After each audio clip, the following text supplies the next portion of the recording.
Welcome back. Well, next Tuesday it's the budget and the Treasurer has confirmed there'll be more cost of living relief. This is despite the fact that we're staring down a $26.9 billion deficit. Let's bring in now Managing Director at EQ Economics, Warren Hogan. Warren, so great to see you again. So the issue is more spending at a time when most economists are saying, look, you've got to keep spending in check to make sure inflation doesn't rise again. What's your view on this? Yeah, well, I think that's been the issue for a number of years. This is a massive spending government. The size of government in this country is like nothing we've seen before. And we'll see again next Tuesday night a big upward revision to the amount of tax because there's more jobs out there and more income tax, which they're taxing, plus bracket creep. Yep. And then they're spending it. And this has been going on, well, this government for 3 years in a very concerted fashion, 6% real growth, almost 10% nominal, like growth in spending every year sort of thing. But it has actually been going on for longer than that, but it's getting to a point where we're going to start affecting the functioning of the economy. But of course now also, it's not just that they're spending extra tax revenues, they've got deficits for as far as the eye can see. Yeah. And of course, when you've grown the size of spending so much, you think you should be at least a little bit constrained around those deficits. I mean, the issue is that there have been some polls that suggest that people don't care about whether the budget, whether Australia is in an enormous amount of debt, and so perhaps this has prevented the Albanese government from being more prudent and fiscally conservative with their spending. Do you think there's a bit of that in? Well, I think there's definitely been a shift in the last, the 30 years before COVID, the modern Australian economy. There was definitely not just a political, desire to run sensible financial management in government across all levels, but that reflected a desire in the community. And since COVID, that has changed. But this is what leadership's about, because there's always going to be consequences. And of course, in that last 30 years where we ran very conservative government finances, we tried to make sure we didn't run deficits for a long time. We aimed to get back into surplus, and we had low government debt compared to other countries, but we built up the second largest household sector debt through mortgages in the world. And my concern is if we suddenly decide, okay, well, we can run debt the size of America or the UK or Europe, then we're going to have some consequences for the households who've got all these mortgages, i.e. higher rates or access to credit. So we've got to be careful with these big shifts. So we've got to show leadership. I mean, you think back to the 2007 election campaign, which I covered as a journalist at the time, and Kevin Rudd was trying to be more fiscally conservative than John Howard, and you just don't, that's not part of the current debate, even though inflation is not yet back to target range. And we just heard from the OECD that there are concerns that the global forecasts are being revised upwards.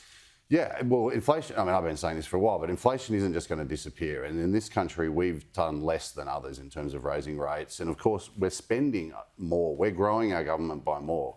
We might have less debt than them, but the growth in the size of government here has been huge. The NDIS program, which admittedly it's over a decade now, but that, you'd have to go back to wartime military spending to see growth in a government spending program. So, look, it is, I mean, it's interesting. Wayne Swan was the great fiscal tightener after the GFC. So there has been a big shift, but it doesn't mean it's the right thing because we are an economy structured around modest government, not small government, and of course sensible management of these debts. So I think this is a dangerous economic strategy. And of course, the other thing is it is inflationary. No matter what a lot of people, including the government, want to say, rising government spending is going to put upward pressure on inflation. And that has not disappeared in this country.